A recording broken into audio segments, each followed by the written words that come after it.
અમરેલીમાં લેટરકાંડ મુદ્દે રાજનીતિ તેજ થઈ છે। પાયલ ગોટી મુદ્દે ભાજપ નેતાઓને જાહેરમાં ચર્ચા કરવાની કોંગ્રેસે ચેલેન્જ આપી છે। કોંગ્રેસના નેતાઓ ચર્ચા માટે રાજકમલ ચોક પહોંચ્યા। પરેશ ધાનાણી, પ્રતાપ દુધાત, વિરજી ઠુમ્મર સહિતના નેતા રાજકમલ ચોક પહોંચ્યા। કોંગ્રેસ નેતાઓની ચેલેન્જને લઈ રાજકમલ ચોકમાં ચુસ્ત પોલીસ બંદોબસ્ત ગોઠવવામાં આવ્યો। કાયદો અને વ્યવસ્થાની સ્થિતિ ન ખોરવાય તે માટે પોલીસ એલર્ટ બની છે। આ વિશે વધુ જાણકારી મેળવી અમારા સંવાદદાતા હરેશ આપણી સાથે લાઈવ જોડાયા છે। હરેશ, હવે જ્યારે કોંગ્રેસના નેતાઓ રાજકમલ ચોક પહોંચ્યા છે, અત્યારે કેવો ત્યાં માહોલ પરિસ્થિતિ જોવા મળી રહી છે અને શું ચર્ચા થશે? ભાજપના નેતાઓ પણ ત્યાં પહોંચશે?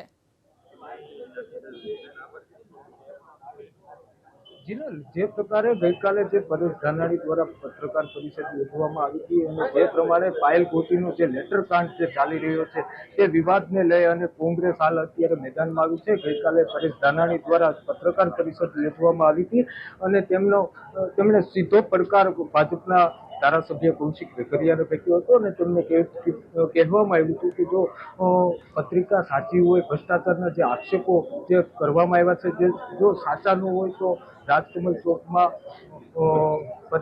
પરેશભાઈ જે રાજકમલ ચોકમાં ખુલ્લી ચર્ચા કરવા ગઈકાલે તેમણે પત્રકાર પરિષદમાં કહ્યું હતું અને હાલ અત્યારે કોંગ્રેસના નેતા વિરજી ઠુમ્મર, પરેશ ધાનાણી, પ્રતાપ દુધાત સહિતના જે કોંગી નેતાઓ છે તે હાલ અત્યારે રાજકમલ ચોકે પહોંચ્યા છે અને ખુલ્લામાં અસલી પત્રની ચર્ચાનો ચોરો ગોઠવ્યો છે અને મોટી સંખ્યામાં કોંગ્રેસ આગેવાનો સહિત લોકો હાલ અત્યારે પહોંચ્યા છે અને હજુ પણ ભાજપના કોઈ નેતાઓ જે પાયલ ગોટી સહિત જે 3 આરોપી વિરુદ્ધ જે ફરિયાદ થઈ હતી જે પત્રનો જે કાંડ થયો છે તેને લઈ અને વિવાદ વકરતા હાલ અત્યારે કોંગ્રેસ મેદાને આવી છે અને રાજકમલ ચોકમાં કોંગ્રેસના આગેવાનો હાલ અત્યારે મંચ ઉપર છે અને હાલ હજુ સુધી ભાજપના કોઈ પણ નેતાઓ ખુલ્લામાં ચર્ચા કરવા પહોંચ્યા નથી। જી આભાર હરેશ, તમામ જાણકારી આપવા માટે।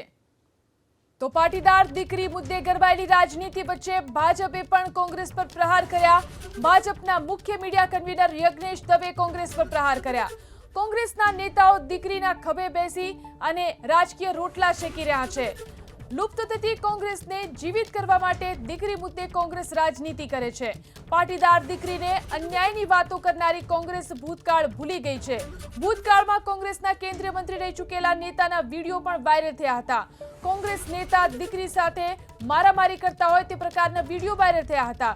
પાટીદાર દીકરીને અન્યાય થયો હોય તો સરકાર તપાસ કરાવવા માટે તૈયાર છે। કોંગ્રેસ પાટીદાર દીકરીને મુદ્દે હવે રાજનીતિ બંધ કરે। માત્ર ને માત્ર તમારી લુપ્ત થયેલી કોંગ્રેસને જીવંત કરવા માટે કોઈ એક દીકરીના ખભા ઉપર બેસી અને રાજકીય રોટલા શેકવા એ યોગ્ય નથી। આ પરેશ ધાનાણીને પણ કહું છું, હું જેનીબેન ઠુમ્મરને પણ કહું છું અને પ્રતાપભાઈને પણ કહું છું કે તમે તમારા અમરેલીમાં જે પ્રમાણે લુપ્ત થઈ ગયા છો એ અમરેલીમાં લુપ્ત થયેલી કોંગ્રેસને જગાડવા માટે કોઈ દીકરીના ખભે બેસીને સુકરા રમો છો। પ્રજાનો વિશ્વાસ જીતવાનો પ્રયત્ન કરો। અને બીજું કે દીકરી સાથે પ્રોસિજરમાં કોઈ પણ અન્યાય થયો હશે તો ભારતીય જનતા પાર્ટીની સરકાર એની સાથે છે। એની મેડિકલ તપાસ કરવા માટે પણ ગઈકાલે ટીમ ગઈ હતી।